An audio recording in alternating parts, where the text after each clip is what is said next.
Sophie stole my heirlooms to fund her addiction. My ex-wife lied about job loss. I refused to help.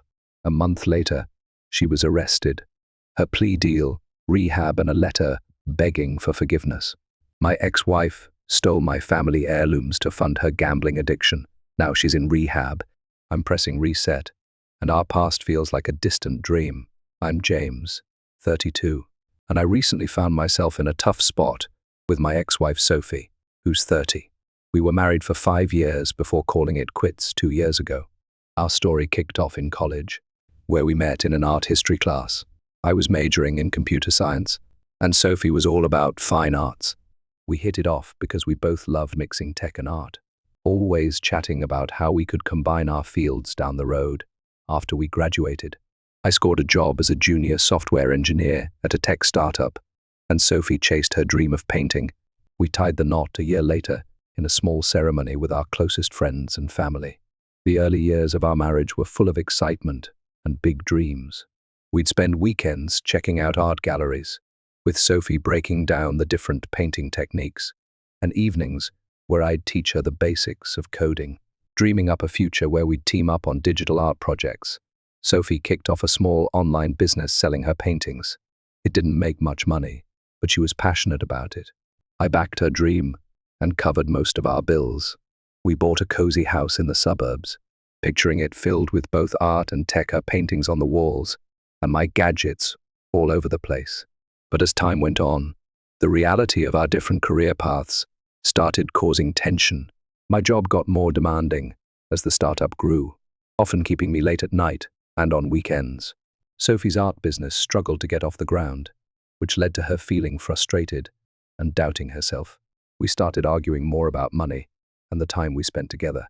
The final straw was when I got offered a promotion that would take up even more of my time.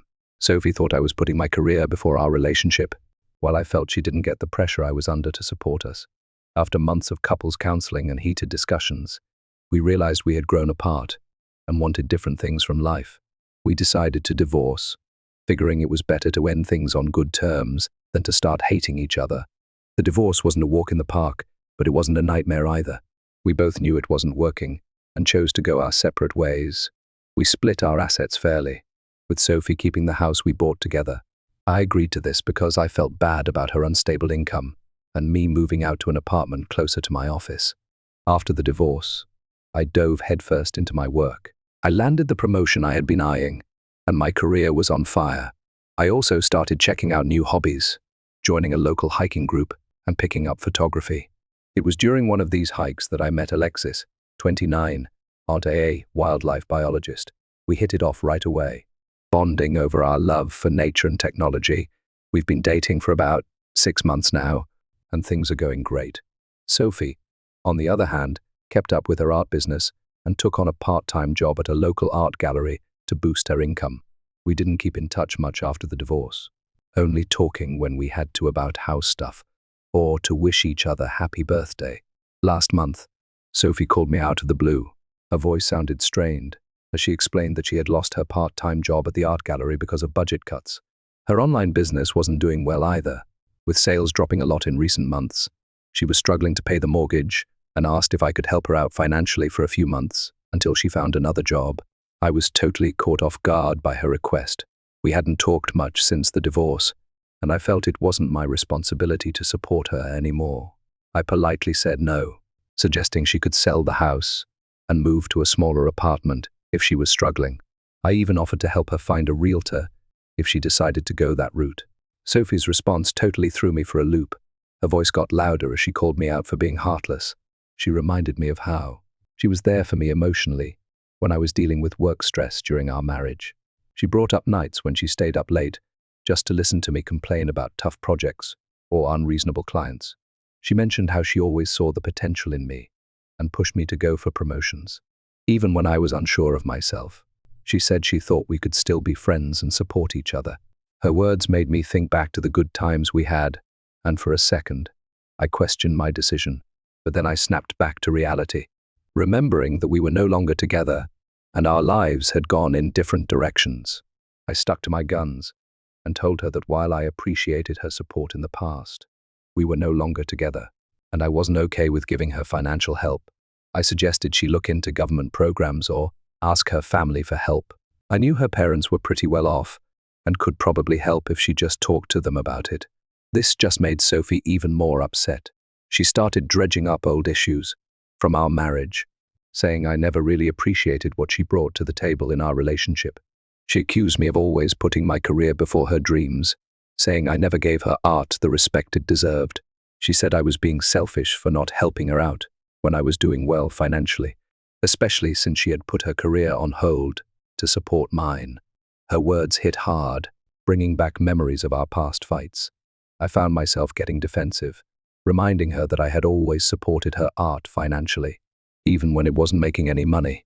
I pointed out that I never asked her to put her career on hold for mine, and that I always encouraged her to chase her dreams. The conversation was quickly turning into a heated argument. Just like the worst days of our relationship, I realized this wasn't going anywhere for either of us, so I decided to end the call. I told Sophie I was sorry she was going through a rough patch, but I just couldn't help her out with money. I wished her luck and hung up, feeling a mix of guilt, anger, and sadness. Since that call, I've been going over the conversation in my head, wondering if I made the right call. Some of our mutual friends have reached out, saying I should help Sophie since she's struggling. They think I'm being too harsh, especially considering our past. One friend, Tom, who's 33, was really vocal about it. He reminded me of the time when Sophie took care of me when I had a terrible flu, even taking time off from her gallery job to nurse me back to health. He said that Sophie had always been there for me during our marriage, and it was unfair of me to turn my back on her now. These comments have made me second-guess my decision. I can't help but think about the good times we had, like the late-night sessions where Sophie would teach me brush techniques, the weekends we spent redecorating our house, the support she gave me when I was nervous about big presentations at work.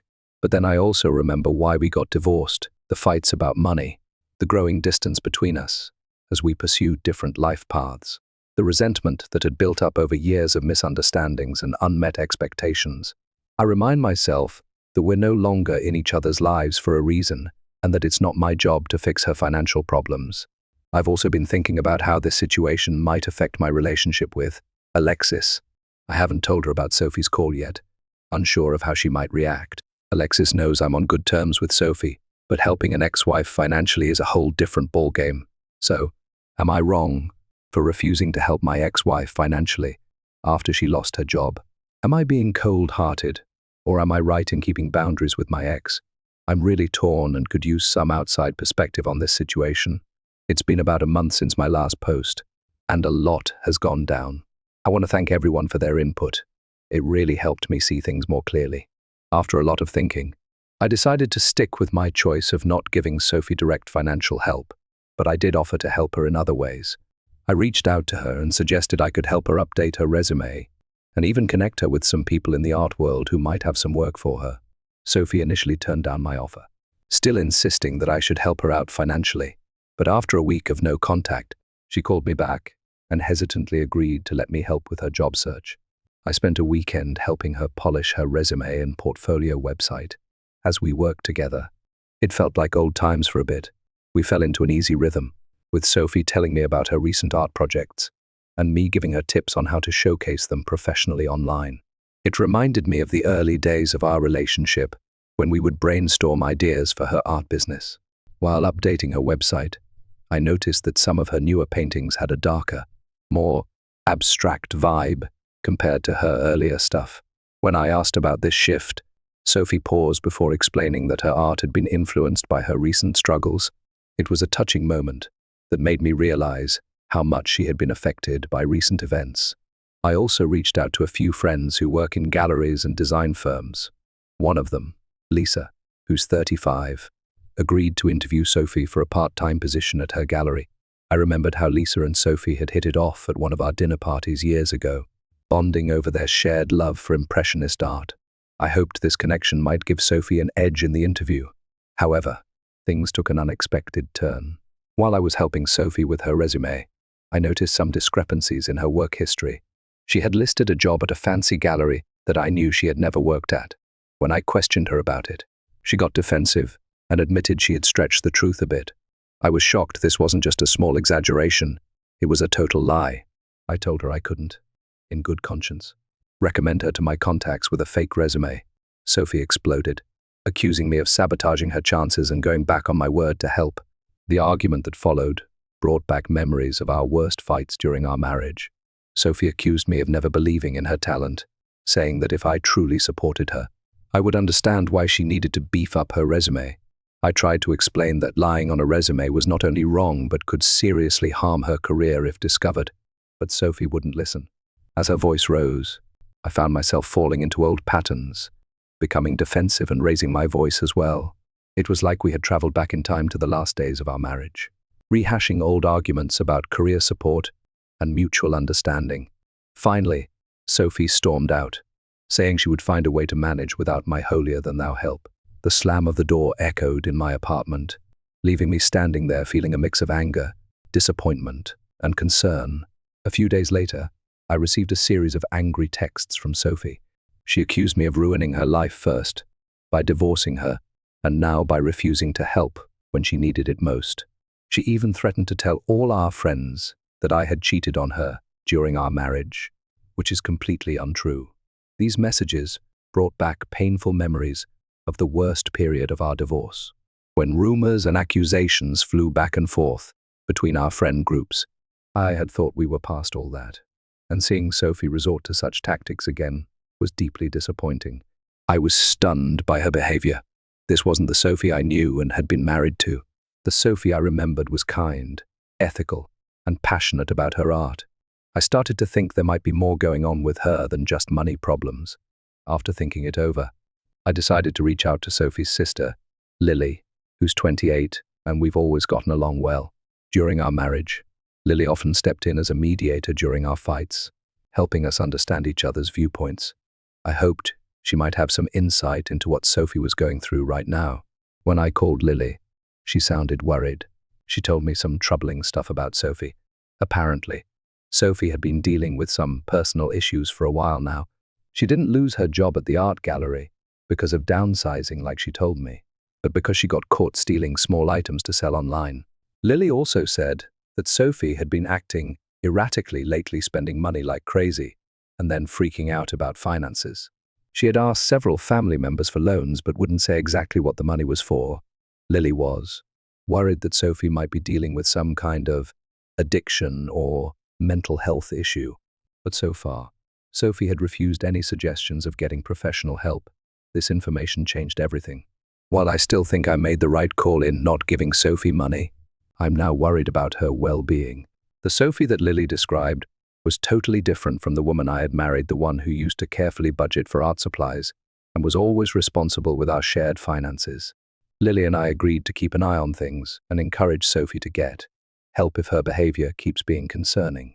We talked about happier times like family holidays, where Sophie would sketch portraits of everyone, her excitement when she sold her first painting. It made the current situation feel even more heartbreaking. I'm still trying to wrap my head around all this info and figure out if there's anything else I should be doing. Part of me wants to reach out to Sophie directly to see if I can help her get the support she needs. But another part of me remembers how our last interaction went down, and I'm worried that my getting involved might just make things worse. For now, I've decided to take a step back and let Lily take the lead in helping Sophie. I've told Lily that I'm here if she needs any support, but I think it's best if I keep some distance. Given the complicated history between Sophie and me, this whole situation has left me feeling totally drained. I found myself thinking back on our marriage, wondering if there were signs I missed, things I could have done differently. It's a harsh reminder of how life can change, and how the people we once knew so well can become almost unrecognizable. I'll update again if anything significant happens. For now, I'm trying to focus on my own life, while hoping that Sophie gets the help she needs. Update 2. It's been 2 weeks since my last update, and the situation with Sophie has escalated in ways I never expected. Last week, I got a call from the local police department. They wanted to question me about some valuable items that had gone missing from my apartment. I was confused because I hadn't noticed anything missing, but when they described the items, my grandmother's antique watch and a few other family heirlooms, I realized they were things I'd packed away in storage after the divorce. These items meant a lot to me. The watch, in particular, was a cherished gift from my grandmother on her 80th birthday. I remembered how proud she was to pass it down to me, telling me stories of how it had been in our family for generations. The thought of it being stolen made my heart sink. The officer told me that these items had been pawned at a local shop, and the transaction was caught on security cameras. To my shock, the person in the footage was Sophie. I felt like the ground had just vanished beneath me. During our marriage, Sophie had free access to our apartment, and she knew exactly where my storage unit was. She must have used her old key to sneak into my apartment and grab the items while I was at work.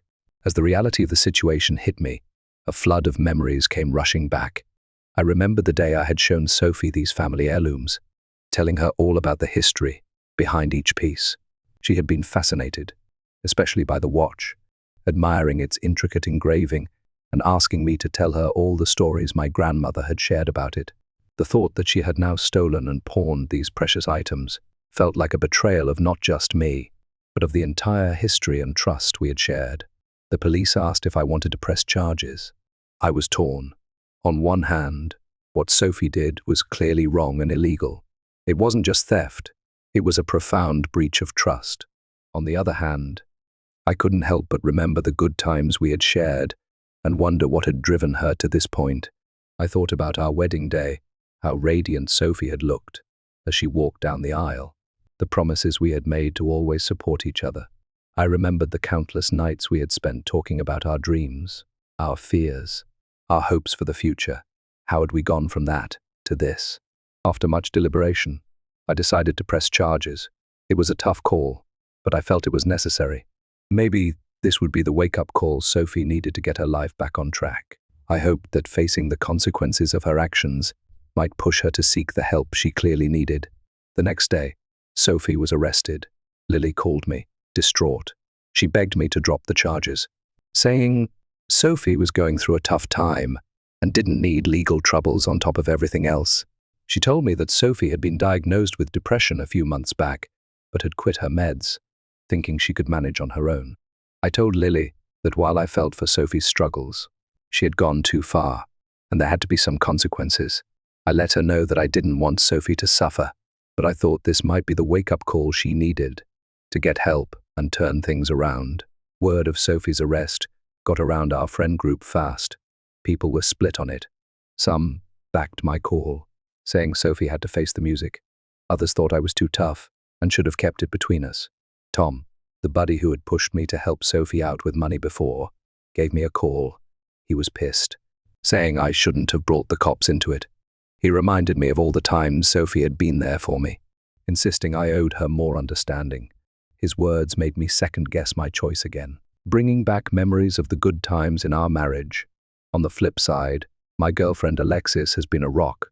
When I filled her in on what went down, she listened without any judgment and helped me sort through my mixed feelings. She mentioned that letting Sophie off the hook wouldn't really help her in the long run. The whole mess has left me feeling wiped out and torn. I never thought our relationship after the divorce would fall apart this badly. I'm trying to remind myself that I'm not to blame for Sophie's decisions, but it's tough not to feel guilty. I've decided to step back from the whole drama for my own sanity. I've asked Lily to keep me posted on any big news, but otherwise, I'm trying to focus on my own life and heal from this mess. I've got to give my statement to the police next week. After that, I guess the legal stuff will just play out. I'll let you know if anything major happens. Update 3.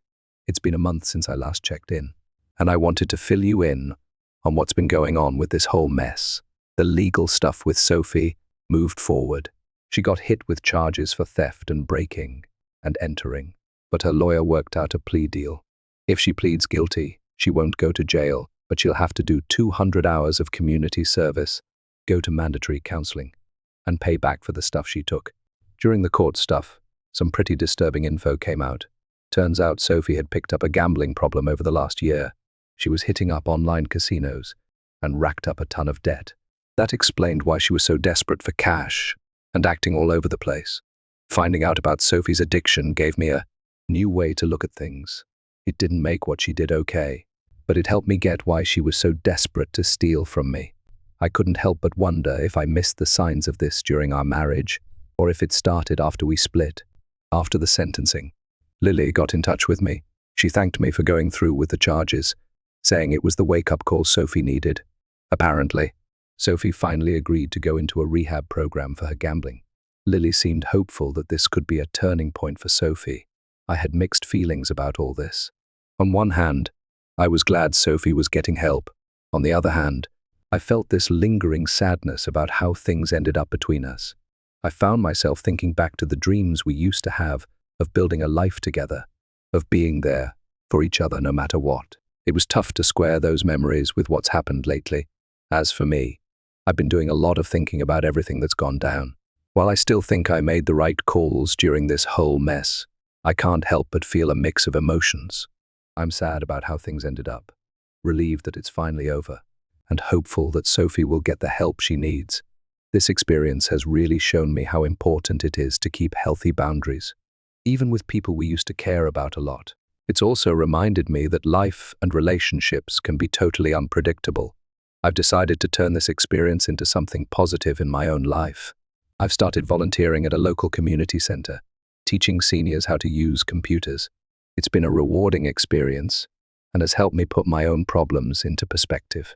I've also taken steps to better secure my apartment and personal info.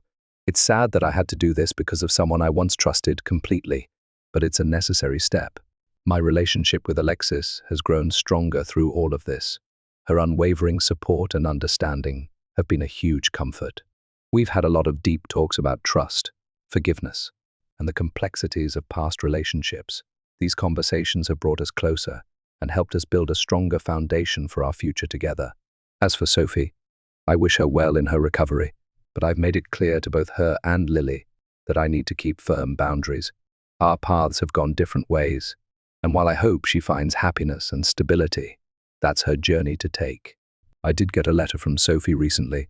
In it, she apologized for what she did and thanked me for pushing her to get help. She admitted the pain she caused and expressed hope that someday I might forgive her. While I appreciated her words, I'm not ready to respond just yet.